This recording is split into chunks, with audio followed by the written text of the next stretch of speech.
ҳоло дар дунё бештар аз 12 миллион кас шаҳрвандии ягон кишварро надорад. дар тоҷикистон ҳам шумори мардуме ки ғайриқонунӣ зиндагӣ доранд, ҳуҷҷатҳои замони шӯравӣ доранд ва ё шиносномаи муҳлаташ гузаштаи кадом кишвари собиқ шӯравиро дорад, кам нест. 65% онҳо занон буда, 38% онҳо ноболиғонанд. салом бинандаи азиз, ин барномаро мо дар ҳоле таҳия дорем ки то анҷоми амали қонуни ҷумҳурии тоҷикистон дар бораи авф вобаста ба қонунигардонии мақоми ҳуқуқии шаҳрвандони хориҷӣ ва шахсони бешаҳрванде ки ба таври ғайриқонунӣ дар ҳудуди ҷумҳурии тоҷикистон қарор доранд, чанд моҳи дигар боқӣ мондааст.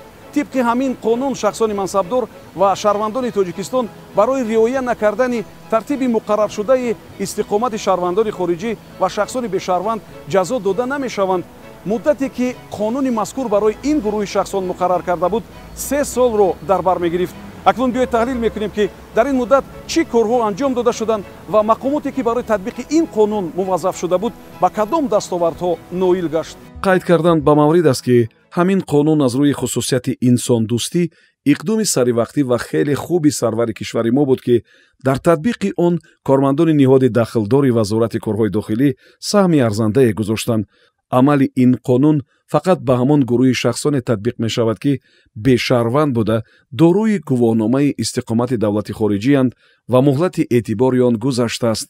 шахсоне ки ҳамин гуна гувоҳномаро гум карданд, шахсоне ки ин гуна гувоҳномаи онҳоро аз ҷониби ҳамон давлати хориҷӣ гирифтанд, шахсоне ки шиносномаи шаҳрванди собиқ иттиҳоди шӯравиро доранд ва ё ҳамин гуна шиносномаи худро гум кардаанду дар баробари шаҳрванди тоҷикистон набудан, шаҳрванди давлати хориҷӣ ҳам нестанд, шахсоне ки замони шӯравӣ ҳуҷҷати тасдиқкунандаи шахсият нагирифтанд, шаҳрванди ягон давлати хориҷӣ нестанд, шахсоне ки ҳуҷҷатҳои тасдиқкунандаи мансубият ба давлати хориҷиро надоранд, муҳлати амали ҳуҷҷатҳояшон тамом шудааст ва ё ҳуҷҷатҳояшон беэътибор дониста шудааст.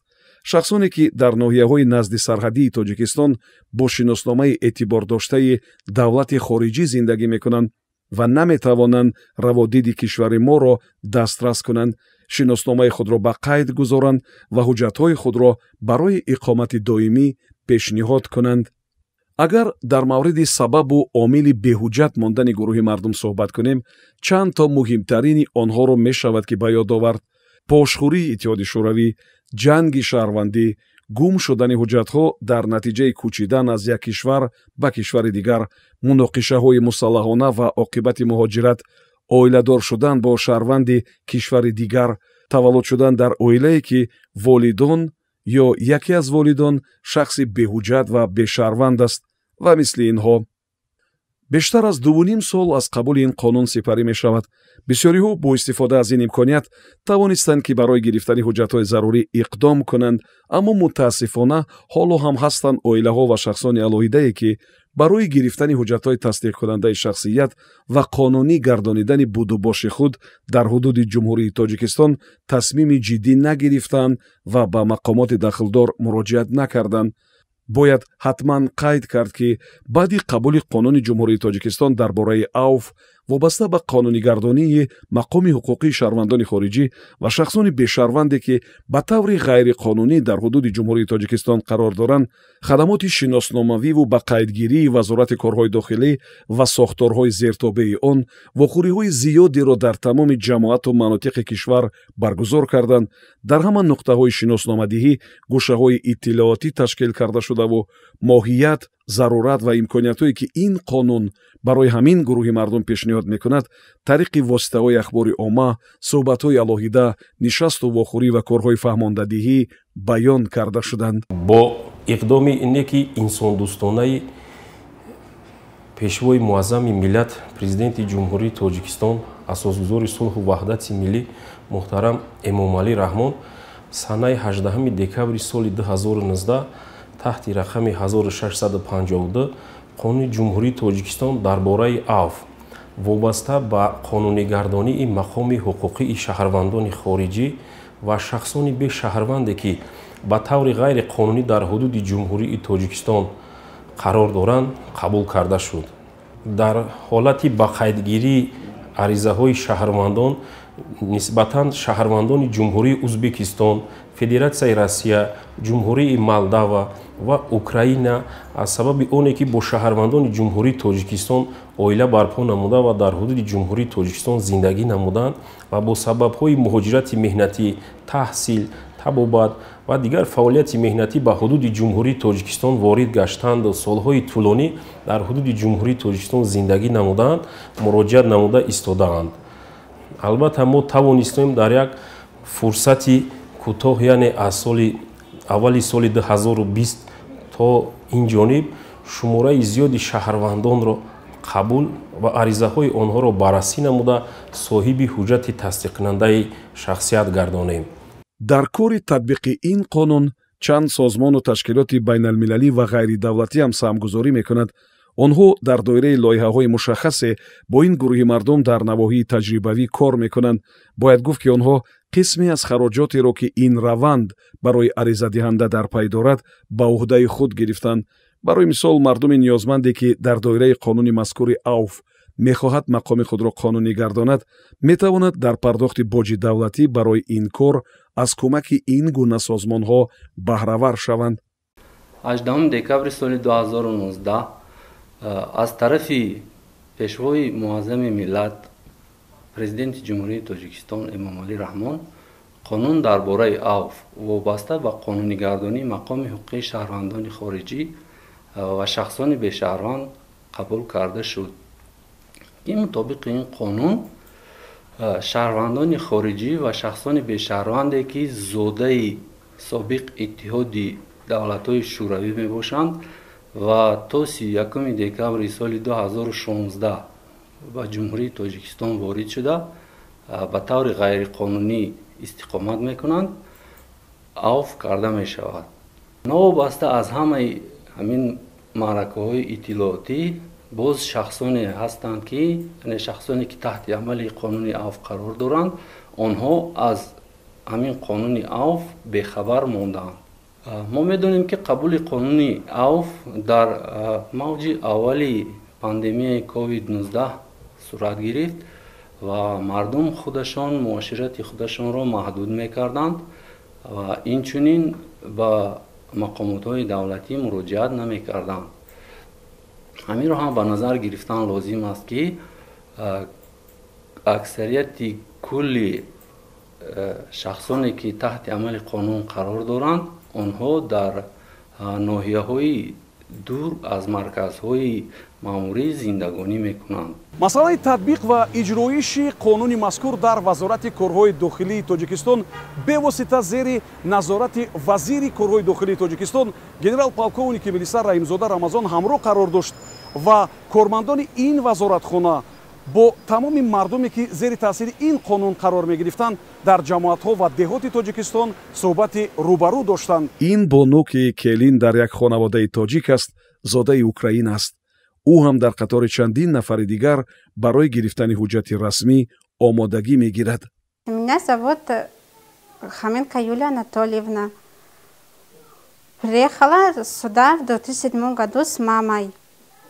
В городе Вахдат жили. Выучилась, возиться в школу ходила. Потом в 2015 году замуж вышла я.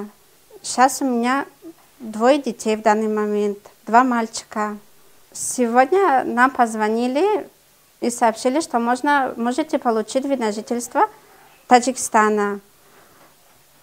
Мы это ждали 15 лет, ждали этого дня. Вот благодаря Эмомали Рахмону и Министерству внутренних дел, спасибо им, что мы получим.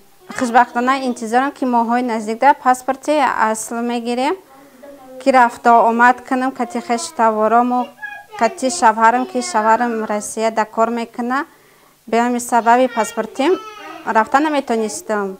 агар қаҳрамони қаблии мо дар душанбе иқомат мекард, ин бону бо номи Мария зодаи Молдова буда акнун сокини шаҳри Ваҳдат аст. баъди муҳаббати самимӣ бо як ҷавони тоҷик, зиндагиро дар ҳавлии онҳо ва буду бошро дар кишвари зебоманзари мо интихоб кардааст. хай қитиями бачи мо вох хурдиян ҳамдигаршона нағз дидиян айми Россия гирифт оварша. хай дар иҷо тӯй кардем. رنگی همه توی همه توجیکانه کردیم شه تمامی خیش تبار همسایه ها را همه را پیدا کردیم توی کردیم. اینا که کیلن صاحبی 3 فرزند کیلن دیگه همه در می دوری چیز با به حجت موند. 1 بار یا 2 بار خانه شان رفت دیگه حجتاش تمام شد. خیلی ما که خیلی دو کردیم رفتیم آمدیم. خیلی گفتی که جنابی عالی قانون شبر آورد هرچی تصدیق شد. ما هزاران بار مینت داریم ای جنابی عالی که دستگیری کرد کلینی ما را صاحب حجت شد. ما خرسندیم. خدا پروردگار 1000 ساله کنه پرزیدنتی ما را. مثل قهرمان قبلی ما مشکلی نداشتنی حجت مانع سفر او برای دیداربینی با والدان و پیوندانش میشد. گذشته از این معلوم است که به حجت‌های اساسی و رسمی تحصیل کردن و پیدا کردن جای کار دائمی و رسمی ناممکن است. آدم به حجت هیچ کار کردن نمیتونی، یگان جا رفتن نمیتونی، نه پیش پدر مادر میتونی رفتن، یگان چی کار کردن نمیتونی. من امروز خوشبختم که صاحب حجت میشم، همچنین شهروند تاجیکستان میشم.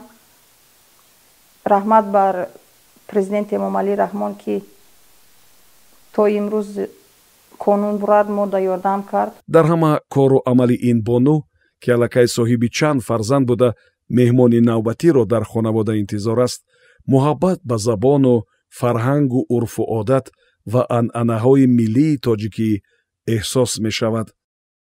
در برنامه گذشته که در ماه‌های اول قبول قانون جمهوری تاجیکستان درباره عفو وابسته به قانونیگردانی مقام حقوقی شهروندان خارجی و شخصان بیشهرونده که به طور غیر قانونی در حدود جمهوری تاجیکستان قرار دارند ثبت شده بود، ما با جماعت اسنبای ناحیه رودکی سفر کرده بودیم. با چند تن از زنان این جماعت واخوری و صحبت داشتیم که مشکلی حجت‌های تصدیق کننده داشتند و در حدود کشور ما اینک چند سال بود که غیر قانونی و به حجت زندگی میکردند. صحبت اپای حرمت شاید به یاد شما باشد. زمانی омаданам ба Тоҷикистон ҳамаи ҳуҷҷатҳоро доштам. То давраи ҷорӣ нашудани раводид бо он кӯпрук рафтуомад мекардем. 20 сол боз ман зудгоҳам нарафтам. дар гирифтани шаҳодатномаи таваллуд барои фарзандонам азоб кашидем. дар бораи қабули қонуни аф аз намояндаҳои ташкилоти ҷамъиятии ҳуқуқ ва беҳбудӣ ва аз кормандони ҷамъият огаҳ шуда шод шудем. ҳоло дар пайи ҷамъ кардани ҳуҷҷатҳо ҳастем. умед дорем соҳиби шиносномаи шаҳрванди Тоҷикистон шавем. сипос ба ҳукумати кишвар ва мақомоти маҳаллию ташкилотҳои ёрирасон. баъди гирифтани шиносномаи ҷумҳурии Тоҷикистон мехоҳам ба ягон ҷо кор дароям. ҳатман ба аёдати хешу табор ба зодгоҳам меравам. joylashishga ishqib Tojikistonga bir nafim tiyishga ishqib xohlayman. این بانو و همسایه‌های او از اولین کسانی بودند که بعد قبول قانون مذکور از پی پیشنهاد عریضه جمع‌آوری و درست کردن حجت‌های خود شدند. واخوری دیگری ما با همین زن الکی در بینای خدمات شناسنامه‌دهی وزارت کارهای داخلی بود. البته چهره‌ها در این واخوری خیلی کشاده و دلها شاد است. هر کدامی از این مردم حرف سپاس و شکرانه به لب دارد. حجت آنها را سردار خدمات مذکور پالکونیک میلیسا خلیلزاده حسین شخصاً به آنها می‌سپارد. اوچی من از ازبکستان آمدگی بود. امجا 35 سال شد. همین پاسپورت نبود. همین نازید من همین روز همین پاسپورت گرفته است. این قانون بهترین قانون بود که ما به این صاحب وای شدیم، گواهنامه جای استقامت شدیم، به این ما رفت آمد میکنیم، خش تبارمان را میبینیم، مادر پدرم یا اپام را. من خیلی منتدار هستم. هر 20 سالگی همین تاجیکستان زندگی کرده استادیم، حجتمون نبود. ما شاهدی همین حالت هم بودیم که رهبریت خدمات مذکور با استفاده تمام امکانیت و نیروی هیئت شخصی تلاش میکردند اولتر از همه ماهیت و ضرورت قبول این قانون برای دایره‌های مورد نظر فهمانیده شود. بعدتر تلاش‌ها جهت جلب تمام آن مردمی که 10 ساله‌ها حجت نداشتند و بود و باششان در حدود کشور ما غیر قانونی بود صورت گرفت. пешниҳоди дархост ба кишварҳое ки мардуми муроҷиаткунанда дар он ҷо таваллуд шуданду зиндагӣ карданд дуруст ҳуҷҷатгузорӣ кардани ин раванд, татбиқи амалии қонуни мазкур, ҷалби бештари мардум барои истифода аз ин имконият, ҳамоҳангӣ дар кору фаъолият бо мақомоту сохтору ҳукуматҳои маҳаллӣ ва ҷамоатҳо кори заҳматталаб ва душворе буд, ки мешавад гуфт кормандони ин хадамот бо сарбаландӣ дар иҷрои он муваффақ шуданд. апай ҳурмат, ки акнун мо бо он кас ошно ҳастем, баъди ба даст гирифтани ҳуҷҷати деринтизор беашк ва бо дили пур аз умед суҳбат мекунад. ҳамсуҳбатони дигари мо ҳам акнун бо гирифтани ҳуҷҷатҳои муҳим ва зарурӣ барои будубоши қонунӣ заминаи устуворе ёфтанд. Tojikiston, O'zbekiston prezidentlari, rahmat sizlarga. Mana 30 yildan beri bedokumentladik, dokumentli bo'ldik. Rahmat hammalaringizga. Меня зовут Давлатова Идикуль Мирзалиевна. Я родилась благодаря своим родителям в Таджикистане. Я очень горжусь, что являюсь гражданкой Таджикистана. И благодаря этому законодательству моя мама и мой брат стали гражданинами Таджикистана.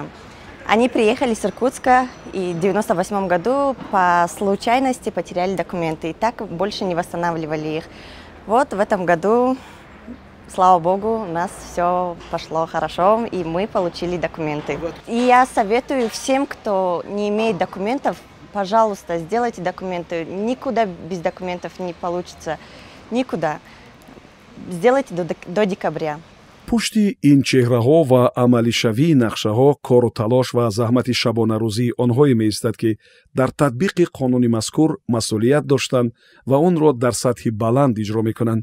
дар чандин шаҳру навоҳии кишвар ҳам ҳамин гуна ҳуҷҷатҳои расмӣ ба гурӯҳи мавриди таъсир ва амали ин қонун дар фазои тантанавӣ тақдим гашт. ҳамин бисёри шаҳрвандои хориҷие ки ба мо муроҷиат карда буданд, ҳамино асоси ҳамино солҳои тӯлонӣ аз ҳудуди ҷумҳурии Тоҷикистон набаромаданд. падарашон вафот кардаганд, модарошон аз дунё гузаштанд ва ё ба ҷумҳурии ҳамсарҳади мо ки Ӯзбекистон аст рафта натавонистанд. аз ҳамин сабаб баъде ки мо ба онҳо ҳуҷҷатҳои расмӣ таҳия карда супоридем, ашк дар чашмони ваё ҷорӣ шуд. беҳад миннатдорӣ зоҳир карданд, ки онҳо дар ҷумҳурии Тоҷикистон қонунӣ зиндагӣ мекунанд ва имконият доранд, ки бо ҳуҷҷатҳои расмӣ ба аёдати хешовандонашон рафта омада метавонанд. ёдрас мешавем, ки то анҷоми амали қонуни мазкур чанд моҳи дигар боқӣ мондааст ва бо назардошти он, ки ин қонун якдафъаина аст, мо аз шахсоне ки зери амали ин қонун қарор мегиранд, яъне будубоши онҳо ҳоло дар кишвари мо ғайриқонунӣ аст, даъват мекунем, ки бо риояи тартиби муқарраршуда барои гирифтани ҳуҷҷатҳои расмӣ ва зиндагии қонунӣ дар ҳудуди давлати соҳибистиқлоли Тоҷикистон иқдом кунанд. аризадиҳанда дар доираи ҳамин қонун ҳуҷҷатҳои зеринро бояд ба мақомоти дахлдор пешниҳод кунад. ҳуҷҷати тасдиқкунандаи шахсият, шиносномаи СССР, гувоҳномаи иқомат, шиносномаи шаҳрванди хориҷӣ, маълумотнома дар бораи гум шудани ҳуҷҷатҳо, шаҳодатномаи сабти никоҳ агар дошта бошад, шакли пурраи тарҷумаи ҳол, шиносномаи ҳамсар агар бошад, шаҳодатномаи таваллуди фарзандонаш агар дошта бошад, маълумотнома аз ҷои истиқомат, муҳлати иқомат, масоҳати замини ишғол карда барои ҳавлӣ, шумораи дар қайди ҳавлӣ будаҳо ва 6 дона расми андозаи 3.5 ба 4.5. барои шахсоне ки зери таъсири ин қонун қарор мегиранд, хати телефонии ҳамешафаъол таъсис дода шудааст, ки 8877 аст. инчунин метавонед ба мақомоти корҳои дохилии маҳалли зисти худ муроҷиат кунед. ташкилотҳои ҷамъиятӣ аз соли 2015 шарикони ҳуқуқӣ намояндагии раёсати кор бо гурезагони созмони милали муттаҳид ба ҳисоб мераванд. дар якҷоягӣ бо ташкилоти ҷамъиятии чашма, ташкилоти ҷамъиятии ҳуқуқ ва беҳбудӣ барои шахсоне ки зери амали қонуни авф қарор доранд, якҷояк кӯмаки ҳуқуқӣ расонда мешавад. ташкилоти мо ба ашхоси осебпазир, яъне маъюбон, кӯдакони маъюб, оилаҳои серфарзанд ва шахсони бесаробон монда барои гирифтани гувоҳномаи иқомат ва хизматрасонӣ ҳаққи маблағҳоро пардохт мекунад. дар соли 2020 дар вақти пандемияи COVID-19 аз тарафи ташкилотҳои ҷамъиятии ҳуқуқ ва беҳбудӣ ва ташкилоти ҷамъиятии Чашма бо дастгирии намояндагии раисати комиссари олии кор бо гурезагони Созмони Милали Муттаҳид ба шахсон 436 бастаи озуқаворӣ тақсим карда шуд. аз соли 2015 то инҷониб аз тарафи кормандони ташкилоти ҷамъиятии ҳуқуқ ва беҳбудӣ 1305 нафар шахсон муайян карда шуданд ки онҳо таҳти амали қонуни авф қарор мегиранд ва аз инҳо 1057 нафарашон аллакай ҳуҷҷатҳои худро барои қонунӣ гардондани мақоми ҳуқуқии худ ба хадамоти шиносномавӣ ба қайдгирӣ супориданд. аз ҳамин миқдор 1057 нафар шахсоне ки ҳуҷҷатҳои худро супориданд аллакай 440 нафарашон гувоҳномаи иқомат гирифтанд ки аз онҳо 300 нафари инҳо занҳо мебошанд, 149 нафари онҳо мардҳо мебошанд. ҳаст одамоне ки то ҳоло ҳуҷҷатҳои худро ба хадамоти шиносномавӣ ба қайдгирӣ насупориданд. барои ҳамин ҳаракат кардан лозим аст ба ин одамон ки то ба охир расидани муҳлати амали қонун ҳуҷҷатҳои худро ҷамъоварӣ намуда ба хадамоти шиносномавӣ ва қайдгирӣ дар ҷои истиқомат пешниҳод намоянд. бори дигар хотиррасон мекунам ки муҳлати амали қонун то 25 декабри соли 2022 мебошад ва 25 декабр муҳлати амали он ба анҷом мерасад. ҳамин шаҳрвандон бояд то ҳамин муҳлати ба анҷом расидани қонун ҳуҷҷатҳои худро ҷамъоварӣ намуда ба хадамоти шиносномавӣ ва қайдгирӣ супориданашон лозим аст. ҳамин тариқ дар муддати сипарӣ гардида дар доираи амалисозии қонуни мазкур дар маҷмӯъ 7979 нафар ба қайд гирифта шудааст ки аз ин 6587 кас соҳиби шиносномаи шаҳрванди ҷумҳурии Тоҷикистон ва 523 нафар соҳиби гувоҳномаи иқомат дар ҷумҳурии Тоҷикистон шудааст. баррасии аризаҳои 869 нафар шаҳрвандони хориҷӣ ва шахсони бешаҳрванд дар марҳилаи ба анҷомрасӣ қарор дорад. ҳамватанони азиз, мо дар ин барнома дар мавриди амалишавии қонуни ҷумҳурии Тоҷикистон дар бораи авф вобаста ба қонунигардонии мақоми ҳуқуқии шаҳрвандони хориҷӣ ва шахсони бешаҳрванде ки ба таври ғайриқонунӣ дар ҳудуди ҷумҳурии Тоҷикистон қарор доранд суҳбат доштем. бояд гуфт ки то анҷоми амали ин қонун ҳамагӣ чанд моҳи дигар боқӣ мондааст. шумораи зиёди мардум аллакай барои қонунигардонии будубоши худ тасмим гирифт ва муроҷиат кард. аммо ҳоло ҳам тибқи мушоҳидаҳо ва ҳисобҳо нафароне ки ин корро накардаанд дар шаҳру навоҳии алоҳидаи кишвари мо боқӣ мондаанд.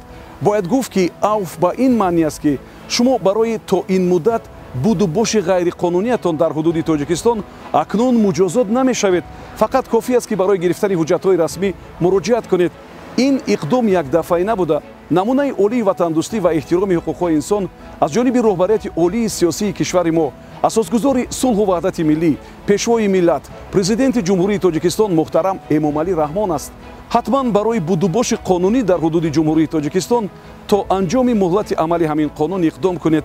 Тоҷикистон кишвари соҳиби истиқлол, демократӣ, дунявӣ ва ягона аст ки дар он инсон, шаҳрванд ва риояи ҳуқуқи инсон арзиши олӣ ва яке аз шартҳои асосӣ аст. гузашта аз ин шаҳрванди ҷумҳурии Тоҷикистон ин кишвари биҳиштосо будан албатта ифтихор аст.